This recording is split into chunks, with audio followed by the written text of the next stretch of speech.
Hello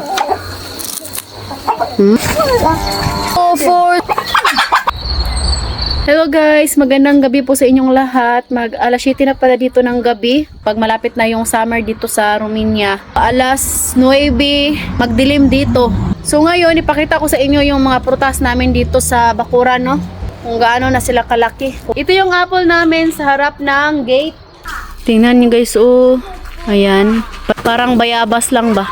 Sobrang daming bunga. Pero hindi na namin ito maabutan kasi nga uuwi kami ng Pilipinas. Pero yung ibang apple doon sa garden, maabutan pa namin yun. Nung bata kami, ganito yung ginagawa namin sa bukid.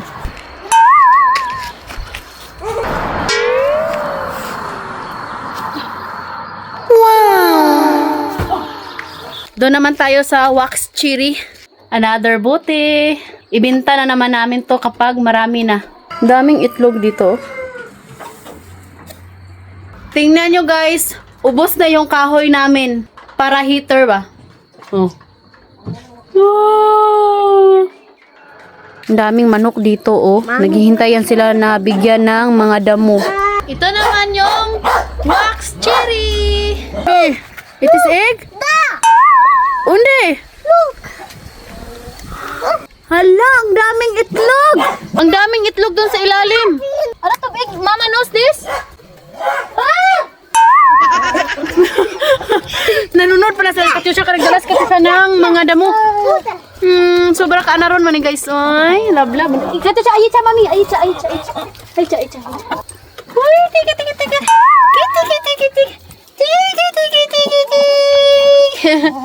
Yan, sobra ka na ron yung among mga manok diri. Dami nilang itlog. Grabe, pag winter kasi, konti lang yung nakukuha namin kay mahina sila mga itlog kapag taglamig. Yan oh. Ay! Ito naman yung wax cherry. Pag hilaw siya, maasim. Pag hinog na, matamis. Ito yung nilalagay ni mama sa chorba, sa sabaw, para maasim-asim.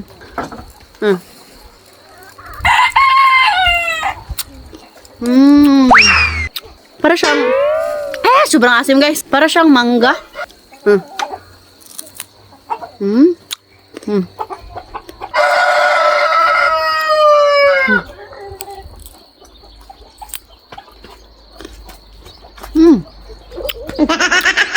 Tapos yung liso niya guys, sobrang pait. Yan, sobrang daming bunga din. Da. Still, I molt oh. Akolo. I molt mama. Oh my gosh. Year ka. Year? Kahapon lang pala yan guys.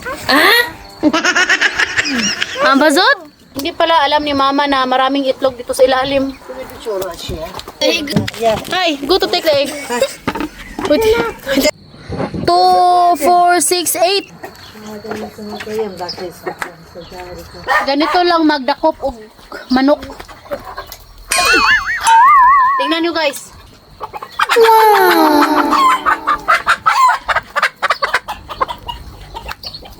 O diba? Mabilis ang magdakop og manok. Basta taga-bukid, sanay talaga. Sunoy oh. Meron pang itlog oh dito, isa. Andito pala yung anak ng kapitbahay namin, no? Nung nanay niya, araw-araw na siyang tumatawag sa akin, guys. Hello, my love! Hello. May dahon na yung grapes namin. May mga dahon na yung peach na. Ganito na kalaki yung bunga. Balhibuon pala tong peach. Masarap to, matamis. Strawberry. Napurma na ang bunga.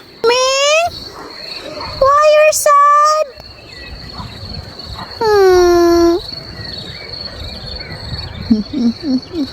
Noon si Abby, after namin kumain, naglakad-lakad siya dito sa garden.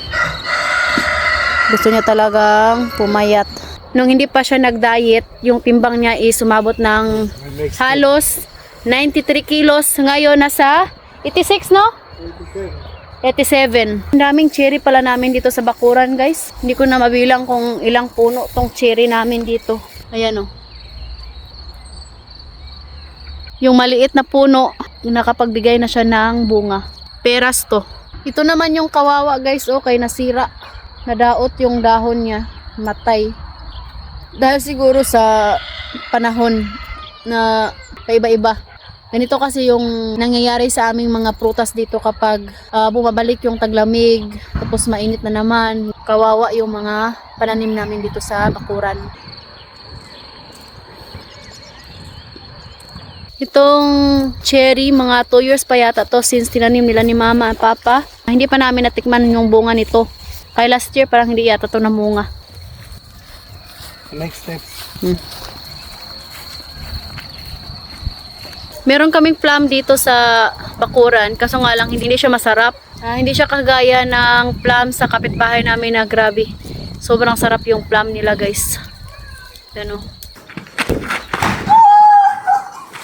Magandang Zima. Magandang Zima. Magandang Magandang Not magbantam. Magandang gabi Pilipinas. Zinang Nang So yun lang naman, guys. Maraming salamat sa Haydi. Yun lang naman, guys. Maraming salamat po sa lahat ng suporta. God bless and we love you all. See you soon, Pilipinas! Bye!